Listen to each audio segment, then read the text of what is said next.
Baik, terima kasih Bu Rika. Selamat pagi sahabat-sahabat BBL TLW yang dikasihi Tuhan Yesus. Hari ini Rabu 10 April 2025, pengajaran 15 menit pagi ini tentang tidak di bawah hukum Taurat tetapi di bawah anugerah. Dari awalnya memang bukanlah keinginan Tuhan untuk memberikan hukum Taurat ya, tapi karena kesombongan manusia yang ingin memiliki andil berbagi keselamatan dengan kekuatannya sendiri, dengan kekuatan diri sendiri, dan telah dibuktikan bahwa kita semua itu gagal di dalam memenuhi tuntutan hukum Taurat. Hanya anugerah Tuhanlah yang dapat menyelamatkan kita dari kegagalan memenuhi tuntutan dari hukum Taurat.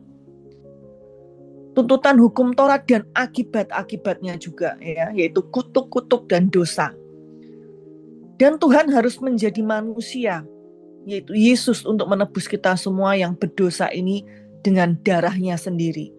Jika kita lihat di Matius 5 ayat 17-18, dikatakan, janganlah kamu menyangka bahwa aku datang untuk meniadakan hukum Taurat atau kitab para nabi. Aku datang bukan untuk meniadakannya, melainkan untuk menggenapinya. Nah, ayat ini sering dipakai oleh mereka yang masih suka berjalan di dalam hukum Taurat karena mereka tidak memahami hal ini. Oleh karena itu kita perlu belajar agar memahaminya. Mereka mengatakan dari ayat ini, mereka mengatakan bahwa Yesus menggenapi hukum Taurat supaya kita juga dapat menggenapinya. Nah, hal tersebut tidak benar ya. Meniadakan hukum Taurat berarti mengakhiri atau memisahkan, membinasakan, menghancurkan, atau mengalahkan, membuat tidak berdaya, ya, menihilkan, menumbangkan, atau menggulingkan. Nah, itulah meniadakan hukum Taurat. Di sini dikatakan menggenapi hukum Taurat artinya untuk membuat penuh, menjadikan lengkap, mengisi atau menyelesaikan. Dan penggenapan berarti membuat sesuatu itu menjadi selesai. Jadi arti dari ayat aku datang bukan untuk meniadakannya hukum Taurat, melainkan untuk menggenapinya, yaitu bahwa hukum Taurat tetap berlaku sampai seseorang itu dapat menggenapi atau menyelesaikannya. Nah, seseorang yang dapat menggenapi itu adalah Yesus. Di Matius 5 ayat 18 dikatakan, karena aku berkata kepadamu, sesungguhnya selama belum lenyap langit dan bumi ini, satu iota atau satu titik pun tidak akan ditiadakan dari hukum Taurat sebelum semuanya terjadi. Banyak orang membaca hanya sampai pada kalimat yaitu tidak akan ditiadakan dari hukum Taurat. Padahal kalimat tersebut belum selesai. Belum titik, masih ada tanda koma. Ada kalimat selanjutnya yaitu sebelum semuanya terjadi. Nah, apa maksud dari sebelum semuanya terjadi? Artinya harus terjadi penggenapan sesuatu dulu agar nubuatan selanjutnya itu dapat terjadi. Sesuatu harus terjadi, dan begitu sesuatu itu terjadi, maka akan ada tahap berikutnya. Untuk sesuatu terjadi lagi, dan tahap berikutnya akan menyusul terjadi. Nah, seperti itu. Nah, dikatakan bahwa sesungguhnya selama belum lenyap langit dan bumi, ya memang langit dan bumi ini belum lenyap ya, tidak satu iota satupun tidak ditiadakan dari hukum Taurat sebelum semuanya terjadi. Bagian berikutnya dari rencana Tuhan tidak dapat dimulai sebelum bagian tersebut digenapi. Nah, sebelum semuanya terjadi itu yang dimaksud adalah sampai Tuhan Yesus menggenapi. Selain menggenapi Taurat, juga kitab para nabi, nubuat tentang kelahiran Yesus, tentang kehidupan Yesus, penyaliban Yesus, kebangkitan Yesus, semuanya itu digenapi oleh Yesus. Dan semuanya itu sudah terjadi. Ya. Jadi hal itu semua digenapi Yesus dan semuanya itu sudah terjadi. Oleh karena itu, hukum Taurat tidak dipakai lagi untuk orang-orang benar. Ya. Manusia tidak akan sanggup. Gagal satu melakukan hukum Taurat akan gagal semua. Ini kita sudah belajar sebelumnya. Hanya Yesus yang dapat menggenapi hukum Taurat. Dan semuanya itu mengarah kepada Yesus. Jika ada bagian dari Taurat yang masih berlaku saat ini, berarti Yesus gagal dalam misinya. Namun Yesus itu sudah menggenapi dari hukum Taurat. Dan kita para nabi agar bagian selanjutnya dari rencana Tuhan itu dapat terjadi. Di Efesus 2 ayat 8 dikatakan, sebab karena anugerah kamu diselamatkan oleh iman, bukan hasil usahamu tapi pemberian Allah. Anugerah keselamatan itu pemberian dan harus direspon dengan iman percaya untuk kita dapat menerima keselamatan. Di 1 Korintus 6 ayat 11 dikatakan, tetapi kamu telah memberi dirimu disucikan. Ya, di sini dikatakan beberapa orang di antara kamu demikianlah dahulu. Maksudnya demikian dahulu itu artinya sebelum dia melahir baru ya, melakukan hal-hal perbuatan dosa. Tetapi kamu telah memberi dirimu disucikan. Kamu telah dikuduskan. Kamu telah dibenarkan dalam nama Tuhan Yesus Kristus dan dalam roh Allah kita. Itulah kita. Kita yang sudah lahir baru, kita sudah disucikan. Kita sudah suci, sudah kudus, sudah benar. Ya.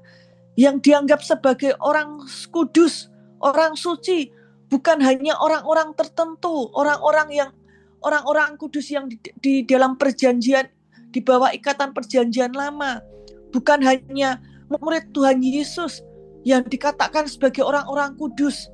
Tapi kita semua yang sudah lahir baru, itu kita juga orang kudus karena kita sudah dikuduskan, sudah disucikan, sudah benar. Oleh karena itu Paulus seringkali menyebut kepada jemaat-jemaat dikatakan, hai engkau orang-orang kudus. Nah seperti itu. Di 1 Timotius 1 ayat 9 dikatakan, dengan keinsafan bahwa hukum Taurat bukan bagi orang benar. Ini saya sudah singgung sebelumnya juga ya. Bukan buat orang benar, orang yang sudah lahir baru. Di Ibrani 10 ayat 1 dan 2 dikatakan, hukum Taurat hanya terdapat bayangan saja dari keselamatan yang akan datang. Yaitu dengan mengorbankan hewan kurban berulang kali setiap tahun. Artinya, ia selalu ingat akan dosa tersebut. Ya, itu pengorbanan hewan kurban itu adalah bayangan gambaran dari apa yang akan datang, yaitu pengorbanan Yesus di kayu salib. Kalau mengorbankan hewan kurban setiap tahun berulang kali, artinya selalu ingat akan dosa. Hal itu menandakan bahwa itu tidak dapat menghapus dosa, karena harus selalu dilakukan setiap tahunnya.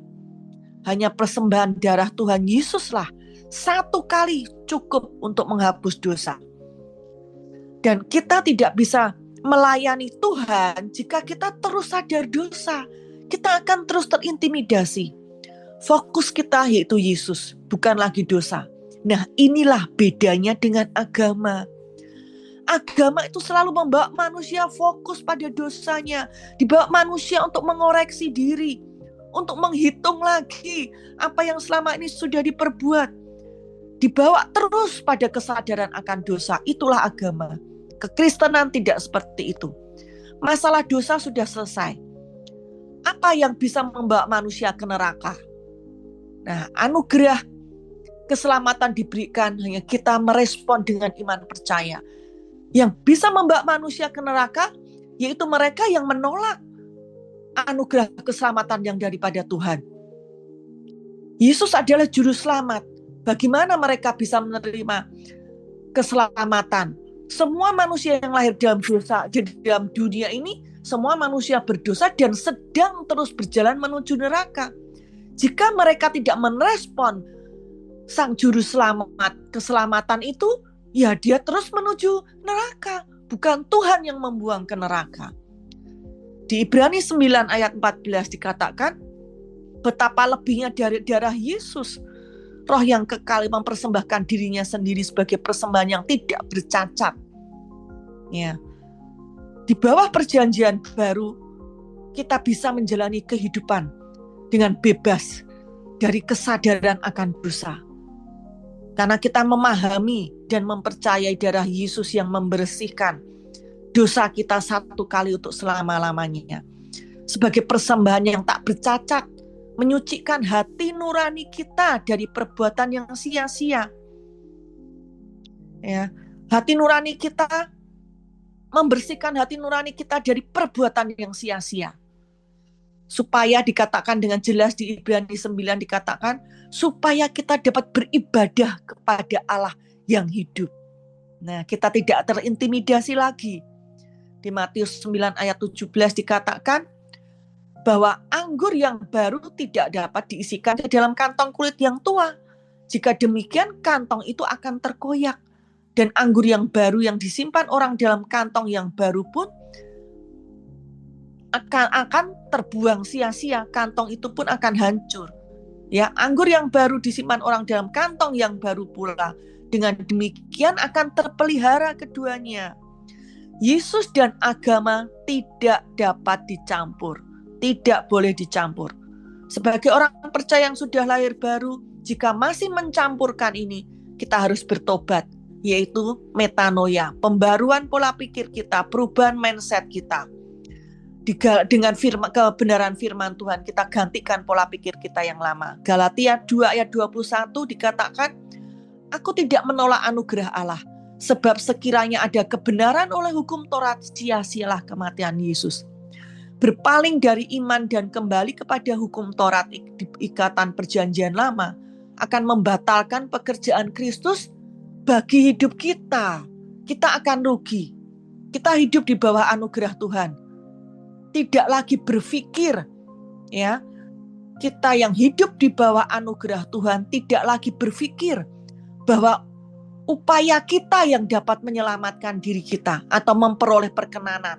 Contoh, aku berbuat baik agar meringankan dosa, atau dengan banyak berbuat baik, syukur-syukur bisa mengimbangi dosa atau menghapus dosa. Apapun yang dilakukan manusia untuk dapat benar diri di hadapan Tuhan. Nah, itu hukum Taurat. Ya, kita tidak lagi berpikir seperti itu. Kita hidup di bawah anugerah Tuhan, tidak lagi berpikir bahwa dosa itu menjadi penghalang kita untuk menghampiri Allah. Kita tidak lagi terintimidasi dosa, sehingga kita dapat bebas untuk melayani. Ya, jika terintimidasi menghambat kita melayani Tuhan, merasa kita tidak layak menerima perjamuan kudus karena terus mengoreksi dosa. Kita hidup di bawah anugerah Tuhan, tidak lagi berpikir tentang dosa, bagaimana menjalani kehidupan ini. Ketika kita berdoa, ya, ketika kita mau berdoa, kita tidak lagi berpikir mengkoreksi dosa-dosa kita. Kita hidup di bawah anugerah Tuhan, tidak lagi menggunakan hukum Musa sebagai standar kebenaran diri kita. Tidak menggunakan standar diri kita pribadi, namun kita menggunakan kebenaran diri Yesus. Ya. Ketika kita memberi perpuluhan, kita tidak dengan motivasi berpikir supaya Tuhan menjauhkan dari belalang pelahap.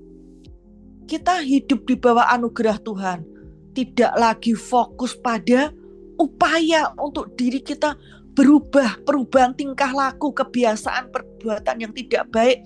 Kemudian kita fokus bagaimana ya aku mengubah supaya begini begitu dengan kekuatan diri kita. Tidak lagi fokus pada hal tersebut.